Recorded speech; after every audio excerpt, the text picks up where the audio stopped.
नमस्कार मराठी मंडळीवर तुमच्या सगळ्यांचं स्वागत आहे। 1980च्या निवडणुकीनंतर शरद पवारांना जवळपास 52 आमदार सोडून गेले होते आणि फक्त 6 आमदार पवारांसोबत राहिले होते। जवळपास तशीच परिस्थिती आता आहे। आता पवारांसमोर इंदिरा काँग्रेस नाही तर खुद्द त्यांचीच राष्ट्रवादी अजितदादांच्या नेतृत्वात पवारांच्या विरोधात उभी आहे। चला तर बघूया शरद पवारांच्या टार्गेटवर कोणते 8 नेते आहेत अजितदादा पवारांचे।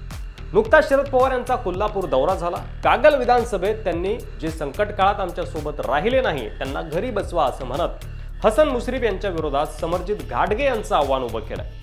पवारांचं दुसरं टार्गेट आहे छगन भुजबळ। छगन भुजबळ यांनी आपल्यासोबत राहायला हवं होतं अशी पवारांची इच्छा होती, मात्र छगन भुजबळ देखील अजितदादांसोबत गेले आणि त्यामुळे दुसरे नेते जे पवारांच्या टार्गेटवर आहे ते म्हणजे येवला विधानसभा मतदारसंघातून छगन भुजबळ यांच्या विरोधात अमृता पवार यांच्या नावाची सध्या चर्चा आहे। धनंजय मुंडे हा लायकी नसलेला माणूस आहे या शब्दात शरद पवारांनी धनंजय मुंडे यांच्याबद्दल मी जर बोललो तर त्यांना तोंड दाखवायला जागा राहणार नाही असं वक्तव्य केलं होतं आणि त्यामुळे दादांचा हा तिसरा नेता शरद पवारांच्या टार्गेटवर असणार आहे आणि यांच्या विरोधात बबन गित्ते आणि रत्नाकर गुट्टे यांच्या पत्नीच्या नावाची चर्चा आहे। पवारांचं चौथं टार्गेट आहे अहेरी विधानसभा मतदारसंघातून धर्माबाबा आत्राम। धर्माबाबा आत्राम यांच्या विरुद्ध तर त्यांच्याच मुलीला शरद पवार मैदानात उतरवण्याच्या तयारीत आहे।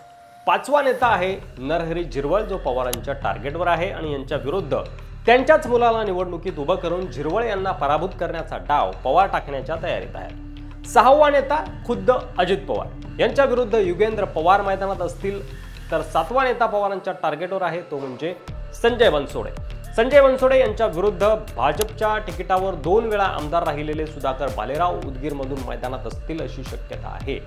दत्तात्रय भरणे हे सुद्धा पवारांच्या टार्गेटवर आहे। इंदापूरमध्ये शरद पवार मोठा डाव टाकण्याची तयारी करत आहेत। तर 8वा नेता जो पवारांच्या टार्गेटवर आहे तो म्हणजे दिलीप वळसे पाटील। आता या 8 नेत्यांपैकी किती नेत्यांना शरद पवार पराभूत करण्यात यशस्वी होतात हे पाहण्यासारखं असणार आहे। त्यावर तुम्हाला काय वाटतंय तुमचं मत कमेंट बॉक्समध्ये लिहायला विसरू नका। व्हिडिओ जर आवडला असेल तर जास्तीत जास्त शेअर करा आणि आता अजितदादांच्या टार्गेटवर कोणते शरद पवारांचे नेते असतील ते देखील आम्हाला कमेंट करून नक्की सांगा। पुन्हा भेटू पुढच्या व्हिडिओमध्ये, तोपर्यंत रजा घेतो। धन्यवाद। जय महाराष्ट्र।